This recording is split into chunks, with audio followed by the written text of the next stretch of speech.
Sorry. எதுக்கு? இல்லை, அன்னைக்கு உன்னை அடிச்சதுக்கு. இன்னைக்கு மாமா அக்காவை அடிச்சது எனக்கு பிடிக்கல, தப்புன்னு தோணுச்சு. மாமான்னு இல்லை, யாரையும் அடிக்கக்கூடாது. அன்னைக்கு நான் உன்னை அடிச்சதும் தப்பு தான். பதிலுக்கு நீ என்ன அடிச்சதும் தப்பு தான். ஆனால் பதிலடிங்கிறதுனால அதை மன்னிச்சு விட்டுறலாம். வீட்டுக்குள்ளே கை நீட்டினது சரி கிடையாது. அப்புறம் வேற என்ன? வேற என்ன? வேற ஒன்றும் இல்லையா? தூங்கலாமா? Good night. Good night. நீ என்ன வெளியே உட்காந்து கீரை ஆஞ்சிக்கிட்டு இருக்க? காத்து நல்லா அடிச்சதேன்னு வெளியே வந்து உட்காந்துட்டேன். எங்க காத்து நல்லா அடிக்குது? முன்னாடி எல்லாம் ஆடி மாசம் எப்படி காத்து அடிக்கும் தெரியுமா? அப்பெல்லாம் ஆடி காத்துல அம்மியே பறக்கும்னு சொல்லுவாங்க. இப்ப ஒரு பேப்பர் கூட பறக்க மாட்டேங்குது. எப்ப வாங்கின கீரை? நேத்து வாங்கினதத்த. ஓஹோ, ரேவதி எங்க? உள்ளதானே இருக்கா, நீங்க பாக்கலையா? இல்லையே மலரு, பாக்கலையே. அவ எப்படி இருக்கா மலரு? வீட்ல இருக்கிறவளை பத்தி என்கிட்ட விசாரிக்கிறீங்க? அவ என்ன விட உன்கிட்ட தானே நல்லா பேசுவா, அதான் கேக்குறேன். அவ இப்ப எப்படி இருக்கா? அவ நல்லாதான் இருக்கா. மாப்பிள்ளை இப்படி நடந்துகிட்டதுல எனக்கும் கூட ரொம்ப வருத்தம். வருத்தப்பட்டா மட்டும் போதாது. ஏன் என் பொண்ணு அடிச்சீங்கன்னு உங்க மாப்பிள்ளை கிட்ட சண்டை போடணும். அவர்கிட்ட ஸ்ட்ரிக்டா இருக்கணும். எல்லாத்துக்கும் அவருக்கு சப்போர்ட் பண்ண கூடாது. மதியோட அப்பா மதிக்காக பேசினார்ல, அதே மாதிரி நீங்களும் ரேவதிக்காக பேசணும்ல. எடுத்தோம் கவுத்தோம் எல்லாம் பேச முடியாது மலரு. வாழ்க்கைன்னு ஒண்ணு இருக்குல்ல. கீரை ஆயிரியா மலரு? ஆமாக்கா. காய்கறிக்கார் வந்துட்டு போயிட்டாரு? இல்லக்கா, இன்னும் வரல. வீட்ல ஏதாவது பிரச்சனையா? யார் வீட்ல? உங்க வீட்லதான். மகளுக்கும் மருமகளுக்கும் ஏதாவது சண்டையா? என்ன சண்டை? அதெல்லாம் எதுவும் இல்லையே. அப்புறம் எதுக்கு ரேவதி இங்க வந்திருக்கா? என்னக்கா கேள்வி இது? அம்மா வீட்டுக்கு பொண்ணு வரக்கூடாதா? என்ன மலரு, எப்பவும் ரேவதி அவ புருஷன் கூட தான் வருவா. அப்படியே வந்தாலும் கொஞ்ச நேரத்துல கிளம்பி போயிடுவா, தங்க மாட்டா. ஆனா நேத்து பாக்கியராஜ் அவளை கூட்டிட்டு வந்தான். கூட இளவரசியும் வந்துச்சு. வந்தவ திரும்பி போவல, அதான் கேட்டேன். மாமாவுக்கு நாங்க பிளட் டெஸ்ட் பண்ணோம். பிபி கொலஸ்ட்ரால்லாம் கொஞ்சம் கூடி இருக்கு. மாமா ரொம்ப பயந்துட்டாரு. அதான் மாமாவை பார்த்து ஆறுதல் சொல்லிட்டு கூட இருக்கலாமேன்னு வந்தா. மாமனாருக்கு உடம்பு சரியில்லைன்னா ரேவதி வீட்டுக்காரு பதறி அடிச்சு ஓடி வருவாரே, அவரு ஏன் ரேவதி கூட வரல? அப்புறமா அவர் தனியா தான் வந்தாரு. வரும்போது அவர் முகமே சரியில்லை. போகும்போது கூட நான் பார்த்தேன், என்னமோ மாதிரி போனாரு. சொல்லு மலரு, ஏதாவது சண்டையா? ஐயோ அதெல்லாம் ஒண்ணும். அதெல்லாம் ஒரு சண்டையும் இல்ல. நீ பாட்டுக்கு சும்மா எதையாவது கேட்டுட்டு இருக்காத. வீடுன்னு 1000 சண்டை சச்சரவு வரதான் செய்யும். அத மறைச்சு என்ன ஆக போகுது? சும்மா சொல்லுதாக்கா. அதான் இல்லன்னு சொல்றேன்ல, விட வேண்டியதானே. சரி, வந்தவ இளவரசி மட்டும் தானே கூட்டிட்டு வந்திருக்கா, தரணி ஏன் கூட்டிட்டு வரல? ஏய், நீ எத்தனை கேள்வி தாண்டி கேப்ப? அவனுக்கு ஸ்கூல் இருக்குல்ல, அதான் வரல. ஏன் இங்க இருந்து கூட ஸ்கூலுக்கு போக முடியாதா? அவனுக்கு அங்க இருந்துதான் ஸ்கூல் பக்கம். ஓ, அப்போ சண்டை எல்லாம் எதுவும் இல்ல. ஏன் இப்ப உனக்கு சண்டை போடணுமா? அது இல்லக்கா, நேத்து ரேவதி வந்த பிறகு எல்லாரும் மாத்தி மாத்தி சத்தமா பேசிட்டு இருந்தது எனக்கு கேட்டுச்சு. மாப்பிள்ள வந்தப்ப கூட பாக்கியராஜ் ஏதோ கோமா பேசினானே, அதுவும் கேட்டுச்சு. கேட்டா சண்டை இல்லைன்னு சொல்றீங்க. என்னமோ உங்க வீட்டு கதையை கேட்டு நான் என்ன செய்ய போறேன்? சண்டை சச்சரவு இல்லாம எல்லாரும் நிம்மதியா இருந்தா சந்தோஷம் தானே. சரி, வரமலரு. சரிக்கா, இவங்களுக்கு எல்லாம் வேற வேலையே கிடையாது போல. காதை நம்ம வீட்டு செவத்திலேயே தான் வச்சிருக்காங்க. ஊர்வாய்க்கு மட்டும்தான் நான் பயப்படுறதே. என்னமோ மோப்பம் புடிச்சிட்டா. இனிமே சும்மாவே இருக்க மாட்டாளே. தெரு முழுக்க போய் இவளுக்கு தோணுன எல்லா கதையும் சொல்லுவா. இல்லாத போலாததெல்லாம் கிளப்பி விட போறா. கிளப்பி விட்டுட்டோம் அத்தை, நாம அதை பத்திலாம் யோசிக்க தேவையில்லை. உனக்கு தெரியாது மலரு, யாரு என்ன கதை சொன்னாலும் நமக்கு என்னென்னலாம் இருக்க முடியாது. நமக்கு குடும்ப கௌரவம்னு ஒண்ணு இருக்குல்ல. ஷோ, ஆனாலும் போயும் போயும் இவ வாயில எல்லாம் விழுந்தோம் பாரு. என்னத்த சொல்ல. விடுங்க அத்தை. நீ சொல்லிடுவ மலரு, விடுங்கன்னு. நாம விட்டாலும் பக்கத்துல இருக்கிறவங்க எல்லாம் விட மாட்டாங்க.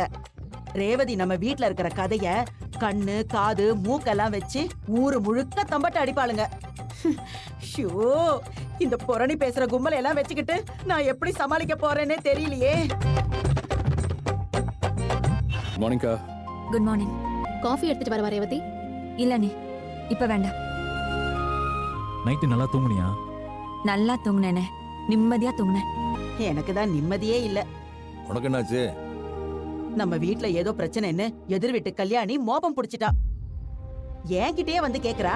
இன்னும் இல்லன்னு சொன்னாலும் நம்ப மாட்டேன். ரேவதி ஏன் இங்க இருக்கா, தரணி ஏன் இங்க இல்ல, உங்க மாப்பிள்ள எதுக்கு நேத்திக்கு வீட்டுக்கு வந்தாரு, ரேவதி அவ புருஷனோட வராம எதுக்கு பாக்யராஜோட வீட்டுக்கு வந்தான்னு வக்கீல் மாதிரி கேள்வி மேல கேள்வியா கேக்குறா. என்னால பதில் சொல்லவே முடியல. அவ வாய் வேற சும்மா இருக்காது. ஊரெல்லாம் போய் ஏதாவது சொல்லி வைப்பா. யாரோ என்னமோ சொல்லிட்டு போறாங்க அத்தை. நாம அத பத்திலாம் கவலைப்பட வேணாம். நம்ம வேலையை பார்த்துட்டு நாம பாட்டுக்கு இருக்க வேண்டியதான். நாம நம்ம வேலையை பார்த்துட்டு தான் இருக்கோம். ஆனா மத்தவங்க அப்படி இருக்கிறது இல்லையே. ஊர் வம்புக்குள்ள அலையறாளுங்க. சரி, நீங்க அந்த பேச்சு விடுங்க அத்தை. கல்யாணி அக்கா வீட்ல எவ்வளவோ பிரச்சனை இருக்கு. அதெல்லாம் என்னன்னு நமக்கு தெரியாதா? தெரியும் தான். தெரிஞ்சும் நாம அமைதியா இருக்கோம்ல. ஆனா அவ அப்படியெல்லாம் இருக்க மாட்டேங்கிறாளே. அவங்க கதையை விடுங்களேன். அக்கா, தரணி கிட்ட எதுவும் பேசுனியா? பேசுனடா. அத்தை போன்ல இருந்து அவன் கூப்பிட்டான். அவன் எப்படி இருக்கான்? நல்லா இருக்கானோ? அம்மா ஒரு இடத்துல புள்ள ஒரு இடத்துலன்னு இருக்கிறது நல்லா வாங்க இருக்கு. ஏய், ஆயுசுக்கும் இப்படியே இருக்க போறதில்ல. 2 நாளைக்கு ரேவதி இங்கேயே இருக்கட்டும். அப்புறம் என்ன பண்றது ஏது பண்றதுங்கிறதெல்லாம் அப்புறமா யோசிப்போம். 2 நாளைக்கெல்லாம் இல்லப்பா. ரேவதி இனிமே இங்கதான் இருக்க போறா. நீ பேசாம இரேண்டா. சும்மா இதையே சொல்லிட்டு. நிஜமாதான்ப்பா சொல்றேன். ரேவதி இங்கதான் இருப்பா. ரேவதியும் இளவரசியும் இங்கே இருப்பாங்க. தரணி மட்டும் தனியா அங்கே இருப்பானா? சரி, நான் இன்னைக்கே போய் தரணியை கூட்டிட்டு வந்துடுறேன். டேய், நீ தேவையில்லாம ஏதாவது பண்ணி வைக்காத. பிரச்சனையை பெருசு பண்ணாத. அப்பா, பிரச்சனையை பெருசு பண்ணல, முடிச்சு வைக்க போறேன். 3 பேரும் இனிமே இங்கதான் இருக்க போறாங்க. அதெல்லாம் எப்படா சரியா வரும்? மாமா ஏதோ ஒரு கோவத்துல தெரியாம அக்காவை அடிச்சிட்டாரு. அது அவர் தப்புன்னு உணர்ந்துட்டாரு. இனி அந்த தப்பை பண்ண மாட்டேன்னு சொல்லிட்டாரு. அவர் இதுக்கு மேல வேற என்ன பண்ணணும்னு நினைக்கிறார்? அவர் எதுவுமே பண்ண வேண்டாம். அவர் வேலையை பார்த்துட்டு அவர் வீட்லயே இருக்கட்டும். ரேவதி இங்க நம்ம கூட இருக்கட்டும். இல்லண்ணா, நீ சுமாரா அவருக்கே சப்போர்ட் பண்ணிட்டு இருப்ப. நீ பாட்டுக்கு எல்லாத்தையும் சொல்லிட்டு வேலைக்கு போயிடுவ. வீட்ல இருக்கிறது நான் தான். அக்கம் பக்கத்துல இருக்கிறவங்களுக்கு எல்லாம் என்னால பதில் சொல்லிட்டு இருக்க முடியாது. அக்கம் பக்கத்துல இருக்கிறவங்கள என்கிட்ட பேச சொல்லுங்க, நான் பதில் சொல்லிக்கிறேன். அப்போ நீ ரேவதியை அனுப்பி வைக்க மாட்ட. ஆமா, அனுப்பி வைக்க மாட்டேன். பாக்கியராஜே, அப்பா, காலையில இந்த விஷயம் எல்லாம் பேச வேண்டாம்ப்பா. அப்புறம் பேசிக்கலாம். தலை வலிக்குது. அண்ணி, காஃபி தரீங்களா? இதோ தர ரேவதி. நீ ஆபீஸ்க்கு போலையானே? போகணும்டா. நீடா? நானும் போகணும். நீங்க 2 பேரும் முதல்ல வேலைக்கு கிளம்புங்க. என்கிட்ட நிறைய டாய்ஸ் இருக்கே. உனக்கு கோச்சிங் கிளாஸ் இல்லையாடி? இருக்குக்கா. அப்ப போய் சீக்கிரம் கிளம்பு. நான் பசங்களை பாத்துக்கிறேன். சரி. மதி, வேலையா இருக்கியா? ஒரு ஜாப் ஓபனிங் இருக்குன்னு ஃப்ரெண்ட் சொன்னா, அதான் அப்ளை பண்ணிட்டு இருக்கேன். சரி, நீ பாரு, நான் வரேன். இருங்க, உட்காருங்க. 2 நிமிஷத்துல வேலை முடிஞ்சிரும். உட்காருங்க. என்ன பண்ற? வேலைக்கு அப்ளை பண்ணிக்கிட்டு இருக்கேன். உட்காரு ரேவதி. அத்தையும் நீயும் ரொம்ப நேரமா பேசிட்டு இருந்தீங்க போல. ஆமா நீ. அம்மா எனக்கு அட்வைஸ் பண்ணிட்டு இருந்தாங்க. என்ன அட்வைஸ்? நான் இங்கே இருந்துருவேணும்னு அவங்களுக்கு பயம். அதான் ஒரு பொண்ணு பிறந்த வீட்டுக்கு திரும்பி வந்தா என்னென்ன நடக்கும், ஊரு என்னென்ன பேசுன்னு சொல்லிட்டு இருந்தாங்க. முடிஞ்ச அளவுக்கு என்ன வீட்டுக்கு அனுப்பி வைக்க முயற்சி பண்ணிட்டு இருந்தாங்க. உங்க அம்மா பேச்சு கேட்டலாம் நீங்க அங்க போக வேண்டாம். உங்க அண்ணன் சொன்ன மாதிரி நீங்க இங்கே இருங்க. இங்கே பெர்மனண்டா இருக்க முடியுமா மதி? கொஞ்ச நாளைக்கு நீ இங்கே இரு ரேவதி. கொஞ்ச நாளைக்கு பிறகு அங்கதானே போய் ஆகணும். அதெல்லாம் பாத்துக்கலாம், விடு. இன்னைக்கும் நாளைக்கும் அவர் மறுபடியும் இங்க வருவாரு, என்ன கூப்பிடுவாரு. நம்ம வீட்ல இருந்து அனுப்பி வச்சிருவாங்க. அது எனக்கு தெரிஞ்ச கதை தான். உங்க அண்ணன் உன்னை அனுப்ப மாட்டாரு. அண்ணன் என்னதான் சொன்னாலும் அனுப்பி வச்சிருவாங்க. நீங்க வேணா பாருங்க. அண்ணன் கூப்பிட்டப்பவே நான் வரலனேன்னு சொன்னேன். அண்ணனால நான் அடி வாங்கினதை தாங்க முடியல. கட்டாயப்படுத்தி என்னை இங்க கூட்டிட்டு வந்துருச்சு. எந்த அண்ணனாவது தங்கச்சி அடி வாங்குறத தாங்கிப்பாங்களா? நீ வேலையை பாரு. இல்ல இல்ல முடிச்சிட்டேன். ஒரு அப்ளிகேஷன் போட வேண்டியது இருந்தது, அவ்வளவுதான், போட்டுட்டேன். மதி, எதுக்காகவும் நீ வேலை தேடுற முயற்சியை மட்டும் விட்டுறாத. இல்ல இவ வேலை தேடுறத விடவே விட மாட்டா. ஏதாச்சும் ஒரு காலேஜுக்கு அப்ளை பண்ணிட்டே தான் இருக்கா. எனக்கும் ஒரு வேலை இருந்திருக்கலாமேன்னு நான் எத்தனை தடவை ஃபீல் பண்ணிருக்கேன் தெரியுமா? இவ படிச்ச படிப்புக்கும் எடுத்த மார்க்குக்கும் கண்டிப்பா ஏதாச்சும் நல்ல வேலைக்கு போயிருப்பா. இப்போ ஒரு பெரிய பொசிஷன்ல இருந்திருப்பா. படிப்பு முடிச்ச கையோட இவளுக்கு கல்யாணம் பண்ணி வச்சுட்டாங்க. அவரும் இவள வேலைக்கெல்லாம் போக கூடாதுன்னு சொல்லிட்டாரு.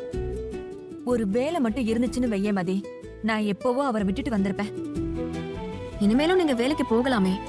படிச்சு முடிச்ச உடனே வேலை தேடினா கிடைக்கும். இத்தனை வருஷம் கழிச்சு கிடைக்கிறதெல்லாம் ரொம்ப கஷ்டம். நான் உஷாரா இருந்திருக்கணும் மதி. படிப்பு முடிஞ்சதுமே நான் வேலைக்கு போய் சம்பாரிச்சிருக்கணும். கையில பணமும் மனசுல நம்பிக்கையும் இருந்தா போதும். எந்த சூழ்நிலையும் பொண்ணுங்க ஃபேஸ் பண்ணலாம்.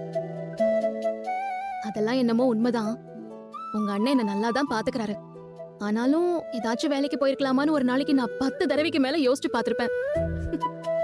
புருஷன் நல்லவனா இருந்தாலும் இல்லனாலும் பொண்ணுங்க வேலைக்கு கண்டிப்பா போயே ஆகணும். நீ தனக்குன்னு ஒரு சம்பாத்தியத்தை அவங்க வச்சுக்கணும்.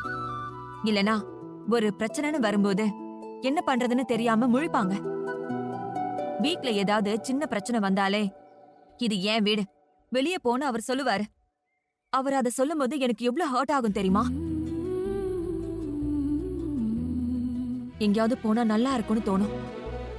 ஆனா எங்க போக முடியும் சொல்லுங்க? எந்த நம்பிக்கையில போக முடியும்? இதே எனக்குன்னு ஒரு வேலை இருந்தா அடுத்த நிமிஷமே நான் போயிருந்திருப்பேன். எனக்குன்னு ஒரு வீட்டை பாத்துக்கிட்டு ஏன் பணத்துல நான் இண்டிபெண்டா வாழ்ந்திருப்பேன். எங்க வீட்ல நினைச்சிட்டு இருக்காங்க, தங்கராஜ் மாதிரி ஒரு பணக்காருக்கு கட்டி கொடுத்துட்டோம், பொண்ணு நிம்மதியா வாழ்றான்னு. ஆனா அவர் படுத்துற பாடப்பா எனக்கு தானே தெரியும். சுதந்திரமா இருக்கணும். நாம இண்டிபெண்டா இருந்தா சொந்தமா ஒரு முடிவு எடுக்க முடியும்ல. நீங்க சொல்றது எனக்கு நல்லாவே புரியுது. கொஞ்ச நாள் நீ வீட்லயே இருந்தேன்னு வையேன், வீடு ஒன்ன மாத்திரும் மதி. இங்கே இரு, ஏன் வேலைக்கெல்லாம் போறேன்னு கேக்கும். அது சொல்றத மட்டும் கேட்றாத. வீட்ல இருக்கிறவங்க அதுக்கு மேல ஒரு குழந்தைய பெத்துக்கோ, புருஷனை பாத்துக்கோ, பொண்ணுங்களுக்கு எதுக்கு வேலைன்னு சொல்லுவாங்க. அதெல்லாம் காதலே போட்டுக்காத. உனக்கு வேலைதான் முக்கியம். அதுக்கு எப்படியாவது போயிடு. குழந்தை இல்லாம கூட இருந்துடலாம், ஆனா வேலை இல்லாம மட்டும் இருக்காத. ரேவதி சொல்றது ரொம்ப சரி. நான் யோசிக்கிறது தான் இவ்வளவு சொல்றா. கொஞ்சம் ட்ரை பண்ணா நீங்க 2 பேருமே இனியும் வேலைக்கு போகலாம். நாங்க ஒரு செட்டப்ல பழகிட்டோம். இனிமேலாம் எங்களால அதை விட்டு வெளியே வர முடியாது. கஷ்டம். நீ வேலைய பத்தி யோசிக்காமலே இருந்தேன்னு வையேன், எங்கள மாதிரியே நீயும் பழகிடுவ. அதெல்லாம் நீ பழகிடாத. எவ்வளவு சீக்கிரம் முடியுமோ அவ்வளவு சீக்கிரம் நீ வேலைக்கு போய் ஆகணும்.